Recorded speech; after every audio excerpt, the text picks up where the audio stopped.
Ready to make a real impact every day? Join the Active Day Home Care team and help clients maintain their independence in the comfort of their own homes. Make a difference in someone's life as you provide essential daily assistance and protect their health and happiness. Earn up to $20 an hour and enjoy additional perks like optional daily pay, 401k, paid time off, ongoing educational training, and more. Join a team that values care, compassion, and your professional growth. Visit ActiveDay.com to apply. Steering wheel. Lots of steering wheel here. Steering wheel. Hey, steering wheel. Somebody tell him to give it to it. Come on. Whoa. You like my bass? You like it? How the f*** is that supposed to be? I'm driving like a grandma. Get that, Ralph? Did you hear me? No more radio. Ralph, acknowledge. Now, come on, close him down and kill him. We've got a lunatic on the track down the hangar station. I am so annoyed. Hello and welcome back inside the Park for May for a special podcast. I'm just going to call this the 2025 Le Mans special podcast because, as you might guess, we're going to talk about Le Mans. But before doing that, obviously, I have to introduce our guest. You know who it is. Wrecked from out of the wasteland. He's bad. He's beautiful. He's crazy. It's... Hello, everybody. This is Paul Charsley, the International. It's Paul Charsley. Paul happens to be sitting in the hospitality suite at the Heart of Racing Aston Martin Valkyrie and Vantage at Le Mans as we speak. And Paul was gracious enough to say, hey, I got a little bit of window of a time.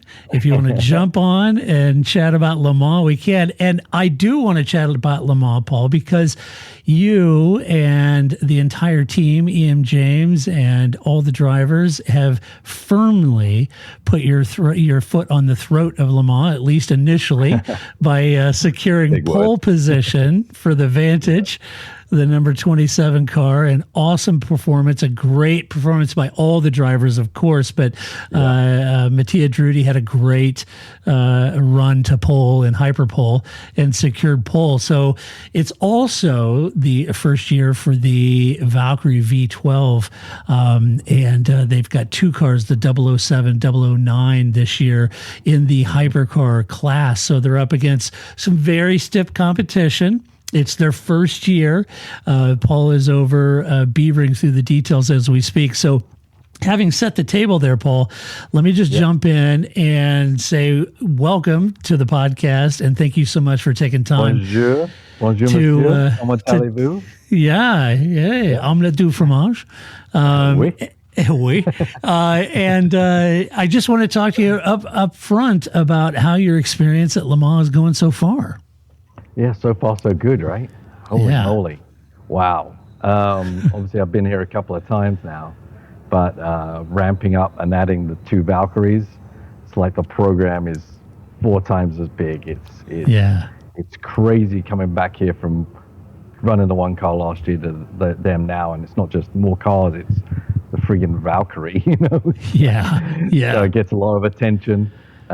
It's very intense trying to get that car to be competitive, as you said, with a very tough field. Yeah, and it is. I was looking forward to this race, not just because it's Le Mans, but it was a track that hopefully would start highlighting some of the Valkyrie strengths, and it seems that way, right? I mean, getting pole in GT3 was phenomenal. I'd say all 3 drivers did a great job because you've got to get through those. It's like Q1 through 2 and 3 in Formula 1, but each putting a different driver in each time. Yeah. And, you know, round 1, Ian put it P2, Zach put it P4, and then Matthias just kind of, boom, nailed it on that last lap of qualifying and put it on pole, which is, we know it's not a big thing for the result of the race, but it's a massive result for the whole team. You know, I mean, everyone gets buoyed by results, and that's just the first one you can really get your teeth into at this race. And obviously starting first is awesome, but it elevates the team, know they've got a competitive car, and just makes everyone just definitely on high alert for success and doing everything they can, each individual person, to make sure they do that. If you go there and you kind of got a flop of a car and you're just trying to finish, it's a little different approach, but we feel like, you know, if we can dot the I's and cross the T's, we should be in with a hunt at the end. Yeah, I gotta think, Paul. It's a great point you make about endurance racing, right? A lot different. than Formula One, which we normally talk about. But in the endurance world of it, I got to think that pole from the Vantage from the drivers, the 27 car, means the car's competitive. You've got pace. Clearly, it can win a race, right? It's got the pace to do it. Now comes down all of the endurance, right? It's all about reliability and making it 24 hours. And then because I got to think the team is buoyed by the pole position, because saying, okay, now we know with the cars there, we know we've got the pace, we know the drivers have got the shoe, and the reality is now pit stops have to be perfect. We've got to get the strategy right. We've got to really be on high alert, and our antenna is fully extended, making sure that we can deliver. We know the pace is there. Now we got to get the endurance, the reliability, quick pit stops, fuel strategy. Everything's got to be right. Yeah, absolutely. Heightened is the right word. Everyone's in a heightened state of alert. Yeah. Paranoia, maybe. Yeah, right. You're like, okay, did we do that? Check everything 3 times, like leaving the oven on. Everything. Did I hear something? Is this perfect? Is this? I mean, we know there's reliability has gone so far in endurance racing where it becomes a sprint race. For 24 hours. But you don't want to be the one that did something that stopped that assault on the race. So, every little thing is being attended to 2-3 times, easy.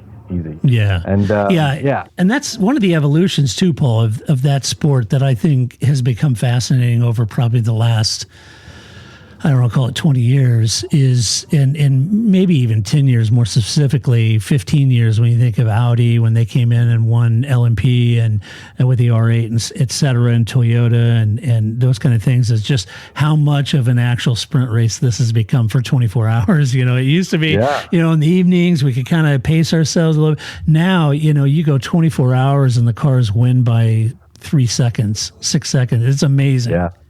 Yeah, like back when I was doing the endurance racing, okay, we'll limit our revs to this, and we're going to try and baby the brakes and this and that.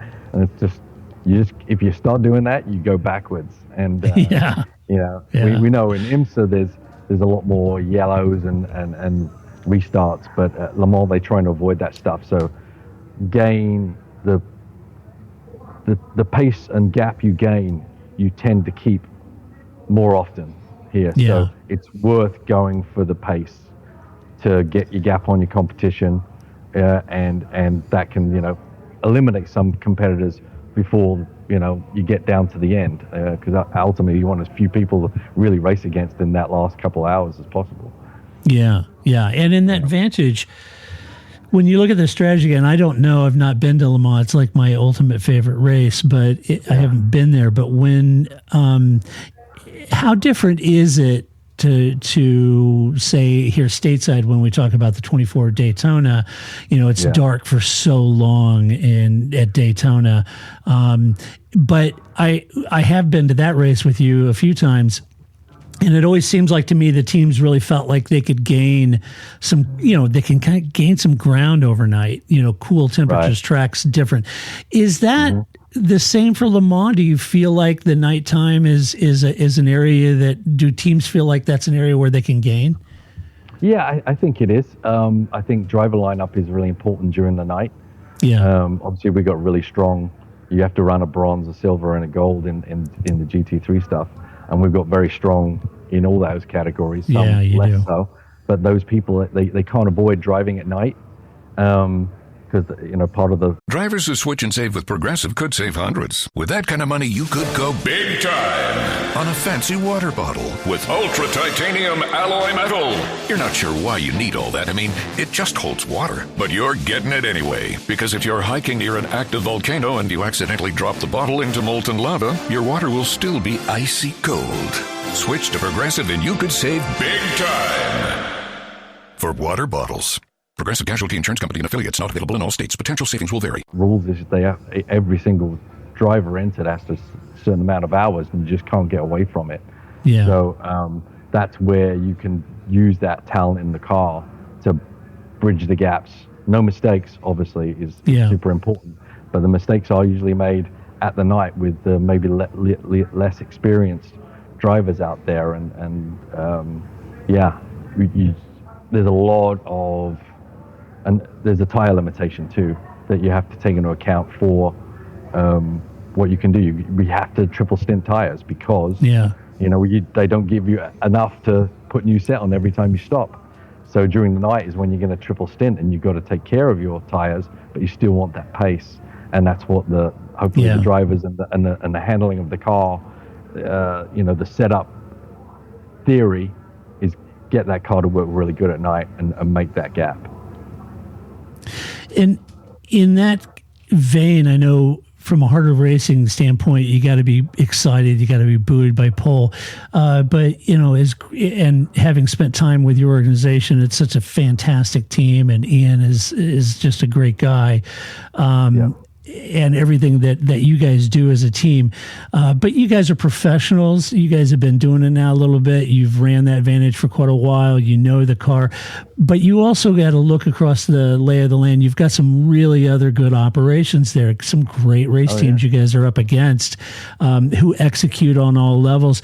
As you and Ian and the drivers and the strategy guys and engineers, you look across that field, what do you sense is some pretty stiff competition? Who are some serious threats for you guys? Yeah, manufacturer-wise, not through every driver lineup, but definitely the Ferraris and the Porsches seem super strong.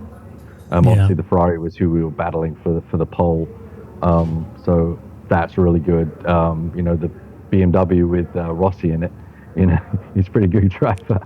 They're going to be in the hunt, I think, as well. They've been operating in this series for a while now. They know how to do it, and the team WRT, who I've worked with before we even started the Heart of Racing, was kind of like a team you emulated to be like, and now we're racing tooth and nail against them, which is very, very cool. There's no slouches in GT teams at all. There's a lot of manufacturer support amongst a lot of these teams, and there's a big push from all those manufacturers to get the right people in place to help their car win Le Mans just as much as in the prototype field. Do you guys feel like you have a pretty good strategy in hand? Still some things you're ironing out? I know you're at a long practice session last night. You guys feel pretty confident?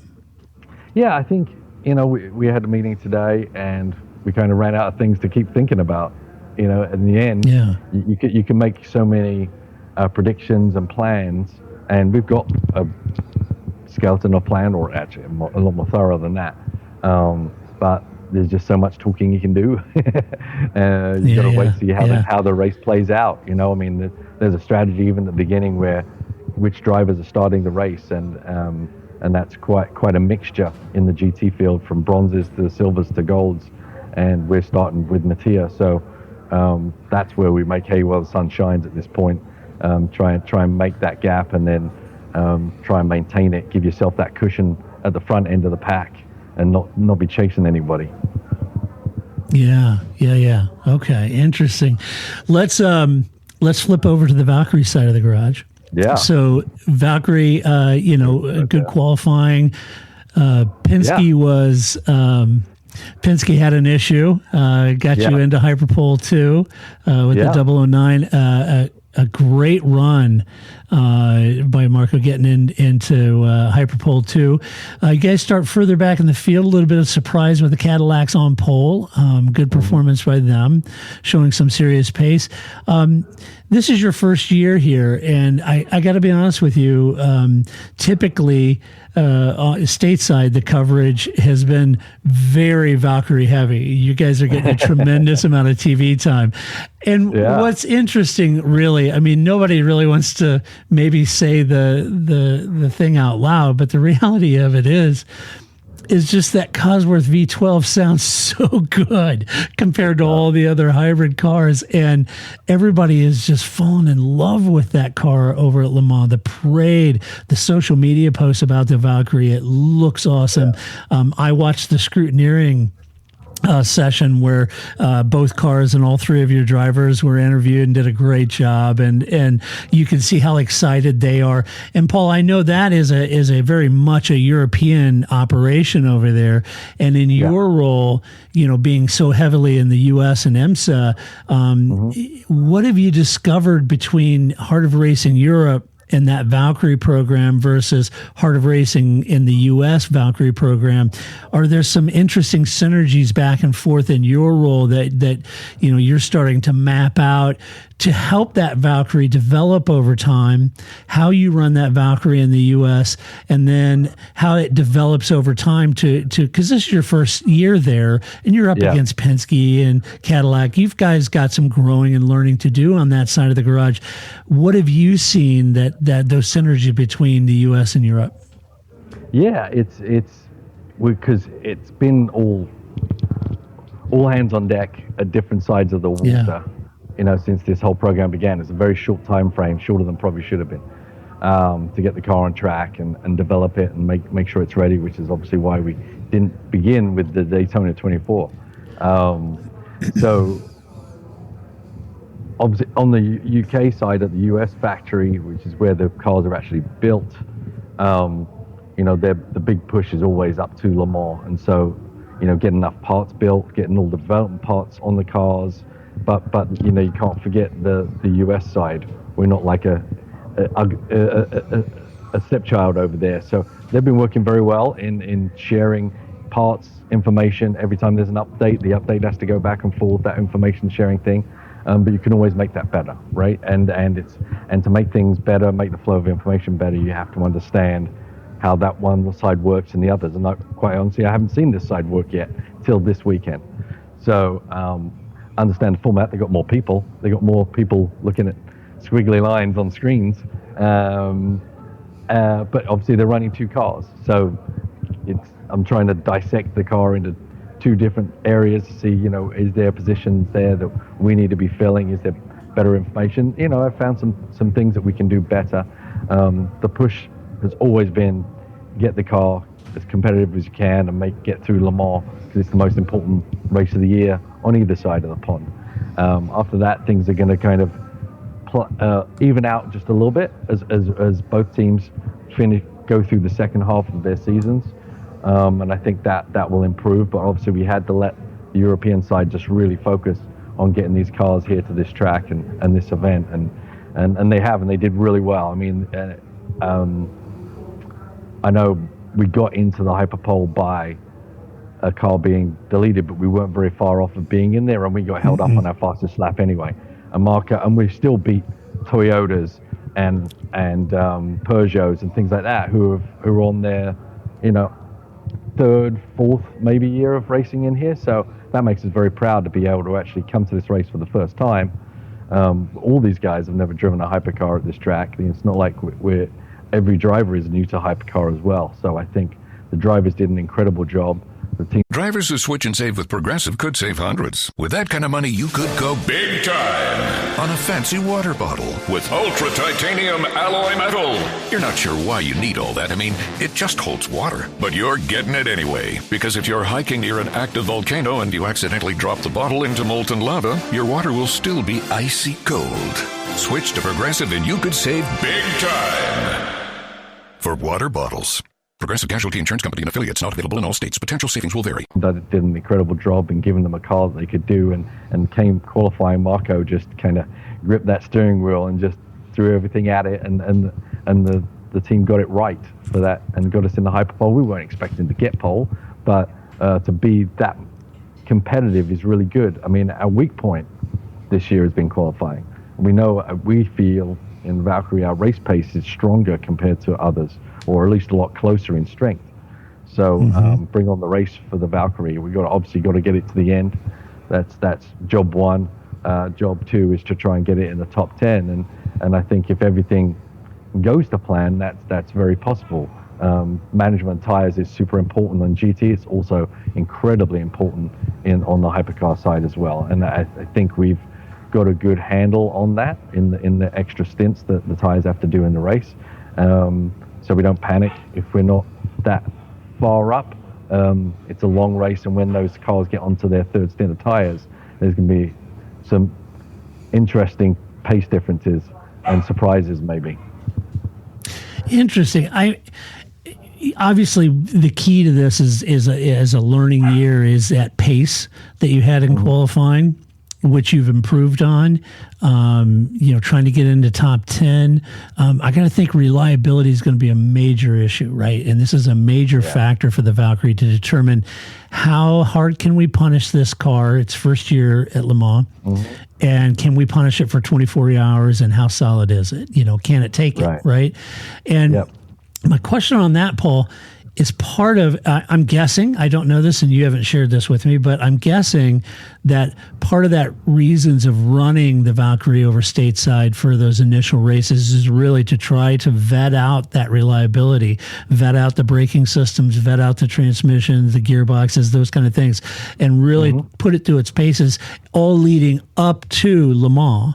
And I've got to think that that's a part of it, right? Right. Well, its reason to be isn't to support the Le Mans program for sure, but running dual programs is essential for both sides to elevate left and right. Like at Sebring, we did the Sebring 12 hour. Our goal was to finish, and then we ended up that next week completing a 24-hour test at Sebring.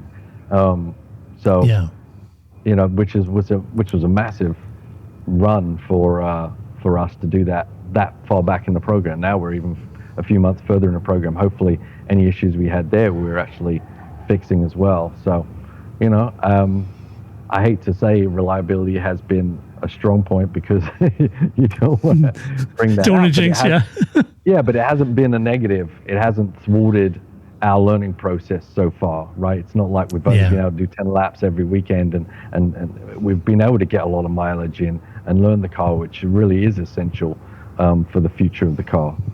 Yeah, when you look at Sebring and then your 24-hour tests and stuff, it wasn't like you're coming out, it's like, oh my gosh, we're dealing with massive oil leaks. We've got, gasket issues, transmission issues. You got brake, hub issues. Yeah. And, it just wasn't all those really major issues. I'm sure you had niggles, but they weren't major, race stopping type of issues that you ran into, which is great.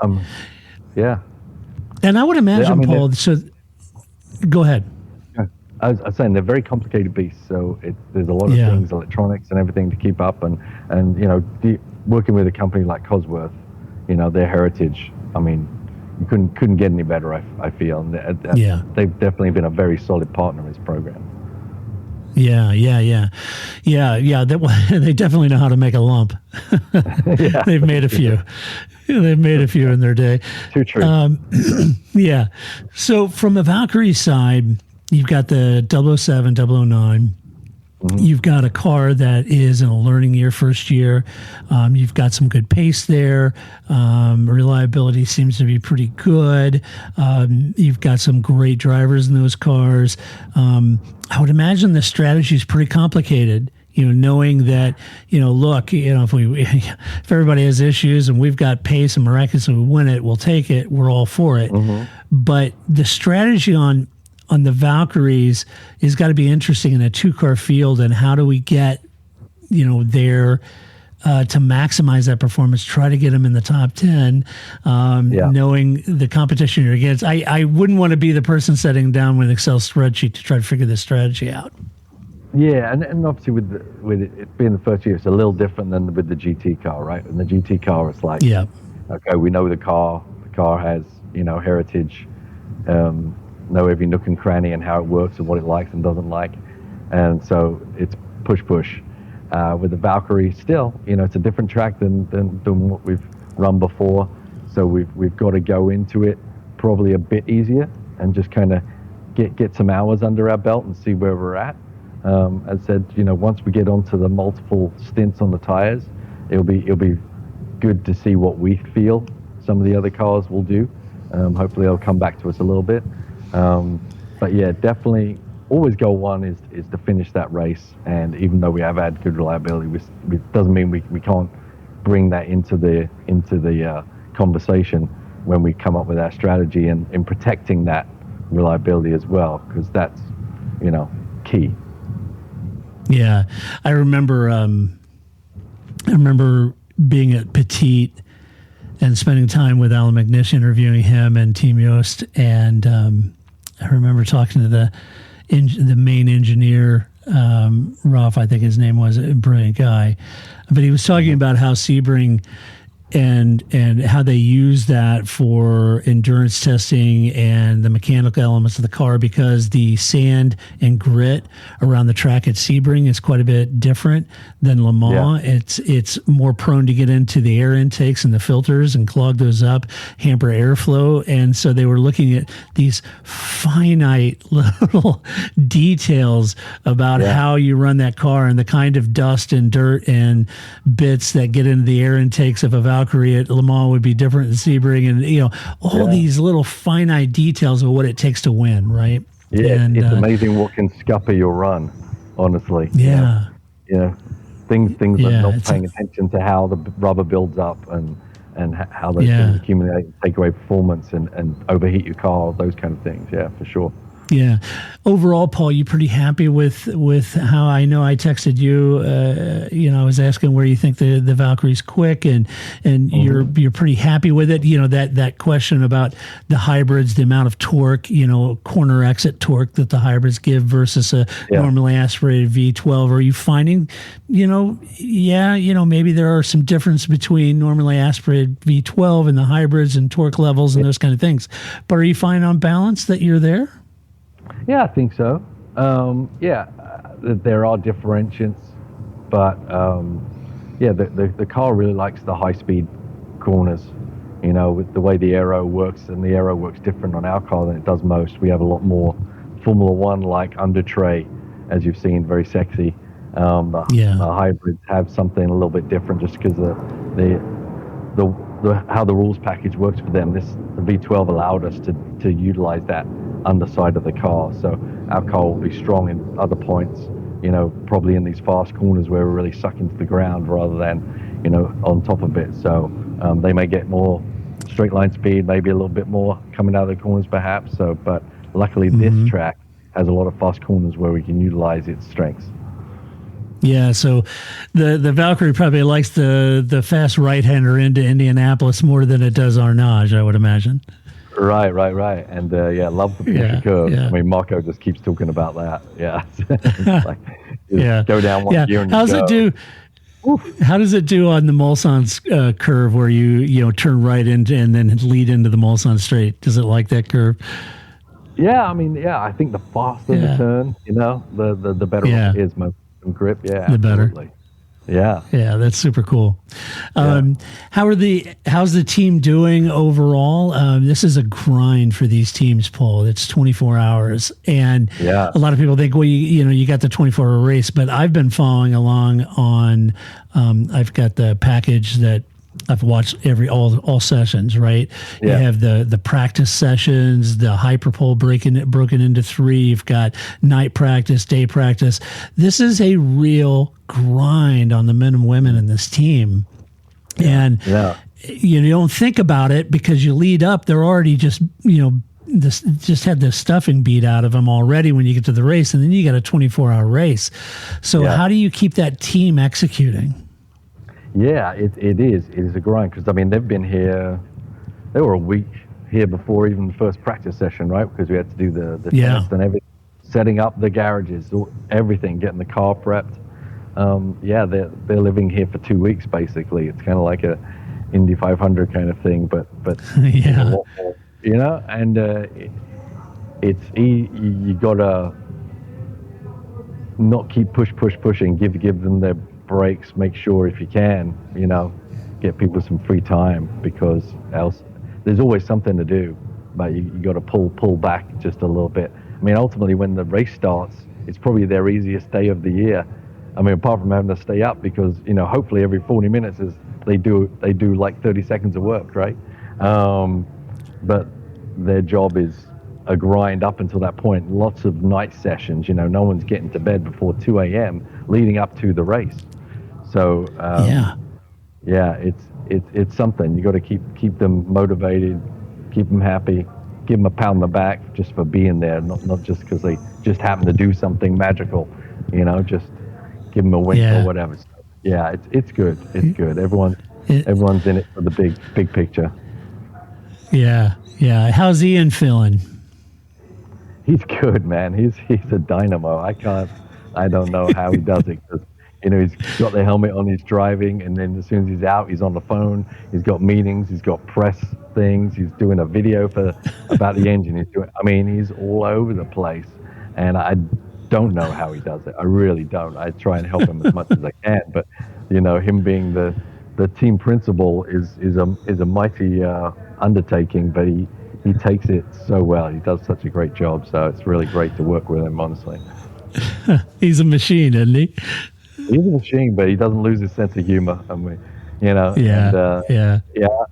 it's good. Obviously, we've been buddies for decades now, but when you're at the track, your teammates, and your work colleagues, and got to admire that man. He's put an amazing program together with Dave Newell, and me going along for the ride. As I say, sometimes I'm sitting here in the suite going, how the hell did I get here?